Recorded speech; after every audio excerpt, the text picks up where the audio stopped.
What happened to the Mandus family? Now that has been a question people have been asking around here for years. This had once been a peaceful place, a place where rich tourists came to get away from their busy, stressful lives. But after what happened to the Mandus family, we don't get too many tourists anymore. No, not anymore. The Mandus family consisted of Michael, a successful entrepreneur, his wife, Sarah, a renowned architect, and their teenage children, Lily and Joseph. The Manduses were an upper-class family from Connecticut. They typically took vacations to exotic locales, but Michael had become consumed by the prepper movement. According to the family, he'd become obsessed with the idea of America descending into chaos and was preparing to live off the grid. For this vacation, he decided they would rent a cabin in the Michigan woods. Sarah was not happy about their vacation plans. She much preferred the refreshing blue waters of the Cayman Islands. In fact, Sarah hated the woods and had always had a deep fear of them. But much like everything else in their lives, she went along with Michael. A woman's intuition is often a warning that is ignored at your peril. Joseph Mandus, the 16-year-old son, was an avid photographer, and soon after they arrived at the cabin, he ventured into the woods. Drawn by the beauty of nature, he wanted to capture the serenity of the forest. Such an innocent endeavor by such an innocent boy. He snapped away photo after photo until his gaze fell on something inexplicable. He lowered the camera to get a better look with his naked eye.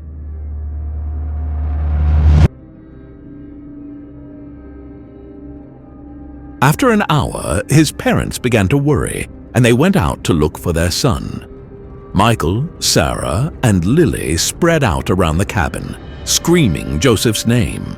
Their voices entangled in a symphony of echoes, but they were met with silence. They searched until sunlight evaporated, and when night fell, they put on their coats and grabbed the flashlights. But whether it was light or dark, there was no Joseph. While they didn't find Joseph, they did find his cell phone. With a creeping dread, Michael crouched and picked up the phone. He heard a crackling of twigs. "Joseph?" Michael called out hopefully. Laughter was the response, and it wasn't his son's. Michael aimed the beam of his flashlight into the darkness, and there, by a tree, he caught a flash of something. "Holy shit!" Michael exclaimed, backing away.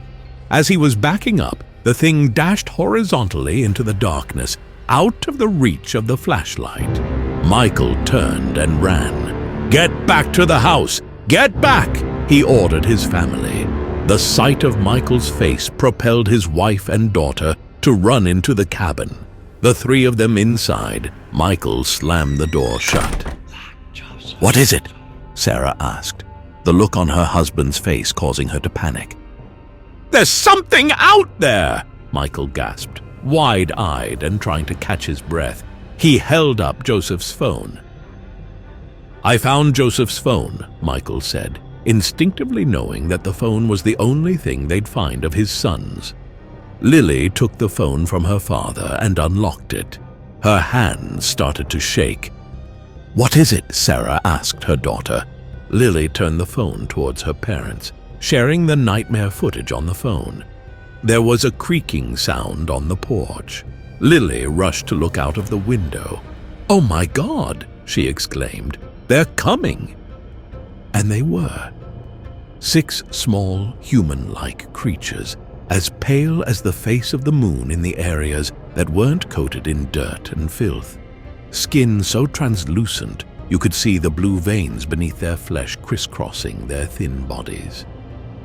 Their bodies were emaciated, almost skeletal, and deformed with distended bellies. The impression of the bones of their crooked spines was visible and threatened to poke through the delicate skin. The arms were disproportionately long, dangling past their knees. But the thing that captured the most attention was the head, an outsized head, twice that of an adult human, lumpy and misshapen. Their tiny mouths were crammed with sharp, crooked teeth that stuffed their mouths, multiple rows, like hills and valleys. They half walked, half crawled onto the porch. Some groaned, others giggled as they began smashing the windows. Lily screamed.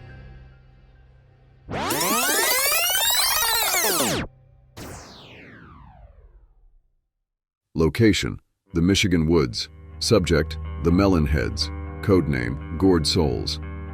Background: originally quadruplets, 2 girls and 2 boys, born with hydrocephalus.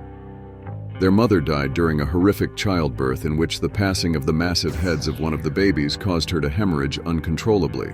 Unfortunately, she died from the blood loss. Disturbed by the appearance of the children and overwhelmed by the burden of having to support the quadruplets, the father abandoned the kids on the doorstep of the Junction Insane Asylum, run by Dr. Philip Collier.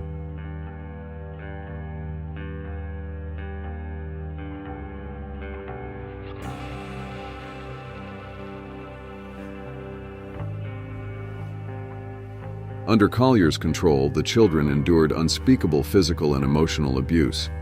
Undergoing horrible experiments, the children became feral, developing a language of moans, groans, and clicks, understood only amongst themselves. One night, while Dr. Collier was engaging in redacted, the 3 siblings were able to free themselves and attack the doctor, ripping him apart. It is believed that, with the help of one of the nurses, the feral siblings were released into the forests surrounding the asylum. It is believed that the siblings engaged in inbreeding, resulting in multiple children. Some remained in the area, utilizing an intricate system of caves. Some moved to the sewer systems, and some have moved into the mountains, living a nomadic existence. These are the most feral and have been known to aggressively attack humans and have adopted a cannibalistic diet. Publicly, the vanishing of the Mandis family is still open. Officially, the case is closed, disappearance due to the mountain melonheads, and presumed deceased. This officially closes the file. File compiled by Damian Carmichael, January 12, 2022.